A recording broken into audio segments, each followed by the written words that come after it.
Good afternoon. Good afternoon sa inyo mga Peter. Ayan. Ayan. Oras natin is 12:18 na. Ayan.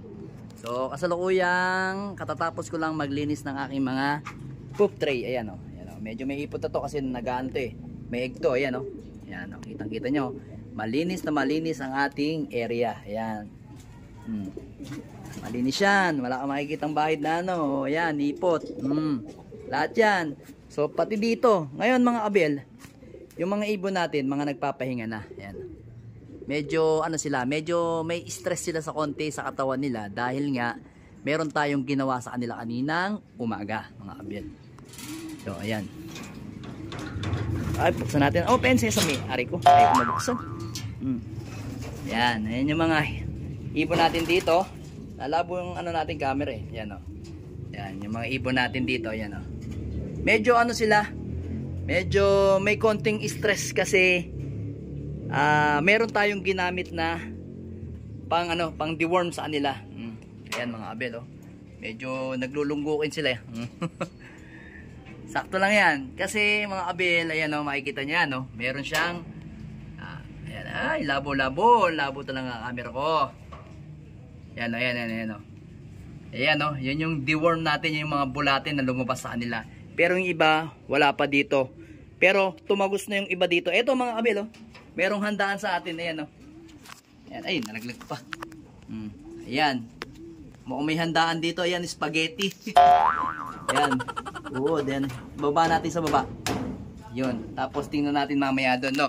Mga abel. Unti-unti na silang ano. Kasi kanina, mga abel, makwento ko lang.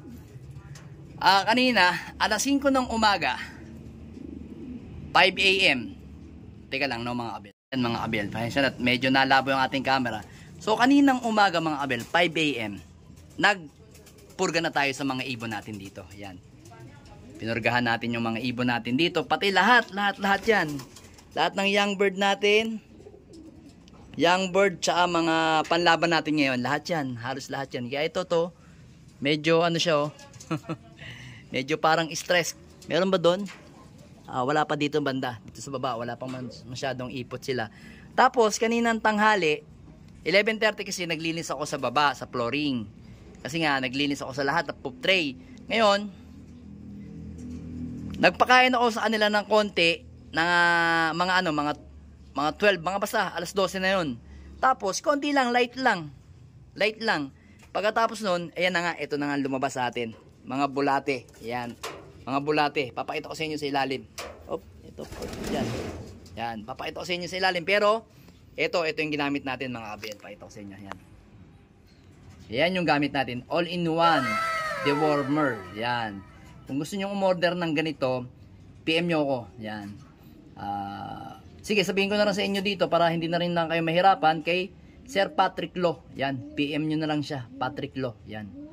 Siya yung nagbebenta nito. Then meron siyang ano, alam ko meron siya ngayong ano, tawag dito. Yung may promo siya ngayon eh. Alam mo naka-promo ngayon to. May mga combine to. PM nyo na lang siya. Napakainam. Ito. Baba muna tayo sa baba, mga kabel. Yan yung mga ibon natin dito, yan oh. Pero naka-plain water lang tayo. Dito sa mga kak wala pa. Dito sa kak wala pa mga bulate. Pero dito, ayan, nagpipiesta na ang ating bulate dito sa baba. Ayan oh. Kita nyo yan oh. Ayun, ito pa isa. Ito pa, ayan, no. Hawakan ko, balahibo lang na mahawakan ko mga abel. Ayan. Kita nyo, buhay-buhay pa. Oh, nagalaw-galaw pa yung bulate, ayan, no. Kita nyo naman. Super effective ito. Ayan, no. Gumagalaw-galaw pa. Ayan. So, tatanggalin nga natin yan maya-maya. Kasi baka pag bumaba yung mga ibon natin dito, tukay nila. Napaka-effective. Pero nagamit na tayo ng ano nagamit tayo ng herbal. Kasi ako, mas lamang yung herbal ko sa bawang.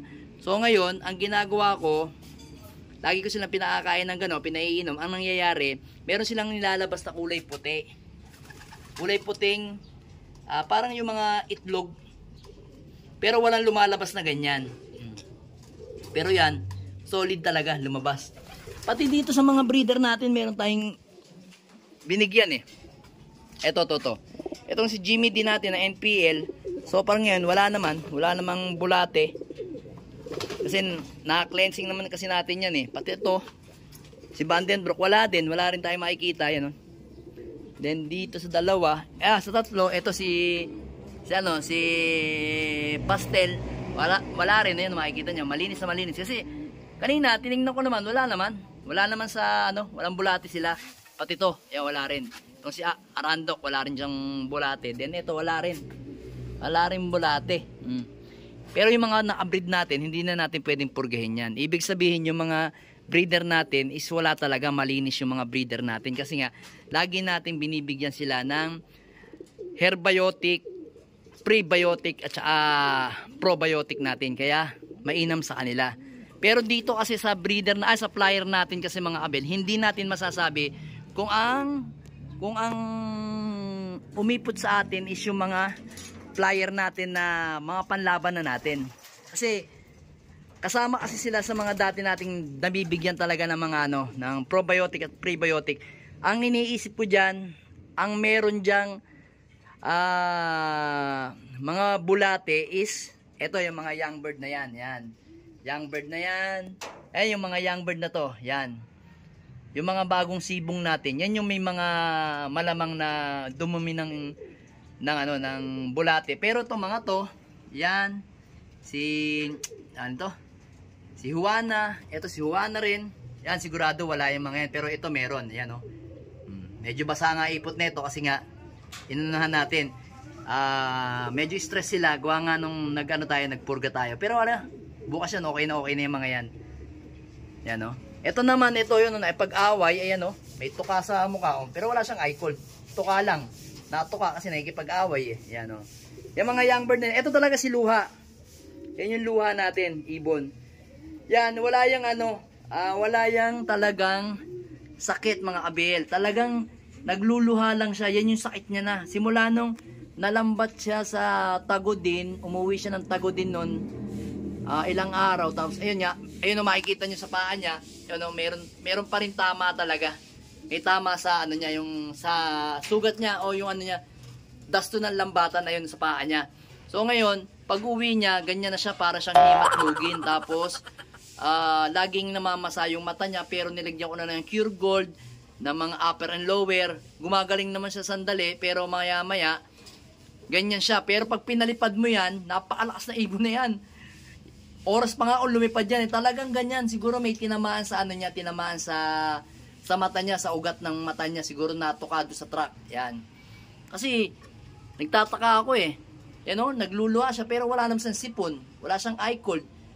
Na-prevention ko na yan ng rest back, pati yung upper and lower natin. Meron din akong ginamit na isa pang upper and lower dyan para matanggal, tapos pinapatakan ko pa ng pampatak ko sa eye cold. Wala din. After ng mga ilang oras lang, mga kinabukasan, meron na naman siyang luha. Napansin ko, sabi ko, huwag ko nang gamutin. Natural na sa kanya yung natural na sa kanya yung nagluluha. Ito, ewan ko rin kung magmamana to sa kanya. Pero walang eye cold, nagluluha natuka na naman to. Yan, kalimitan, ganyan yung nangyayari sa mga ibon eh. Pag natamaan sila sa mata, nagluluha lang, pero wala silang eye cold. Ito sigurado, isa pa rin to. Ito, tansya ko, ito rin yung nag-ipot ng ayun nga, nag-ipot ng may bulate. Kasi ito yung nag-fly away sa atin, 2 araw na nawala. Tapos pag uwi, may bota. Yan, kasi nga, maiksi yung pakpak niya. Nagpilit lang silang Rumonda. Anak ni anak ni Pula, tapos ni NPL, ni Jimmy D. Ito, kapatid niya yan, si Jimmy D. Ayan, NPL, asan pa yung isang mong kapatid? Wala dito. Ayan, sa baba, yan, NPL din yan. Jimmy D rin yan, Jimmy D. Yan.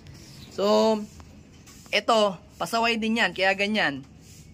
Ito yung kapatid niya, Jimmy D, yung plano natin na is gawing stock bird. Pero, tingnan muna natin, patapusin muna natin ang training bago natin gawing stock. Lipad muna para malaman natin kung ano yung kakayanan niya. Yan yung ginagamit natin mga abel. PM nyo lang ako or chat nyo na lang si Sir Patrick Lo.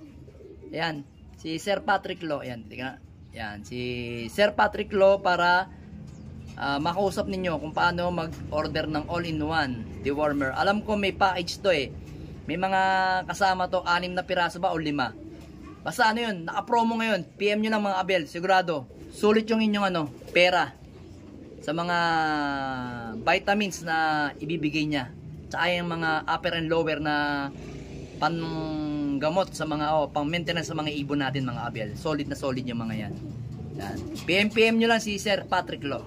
Alright.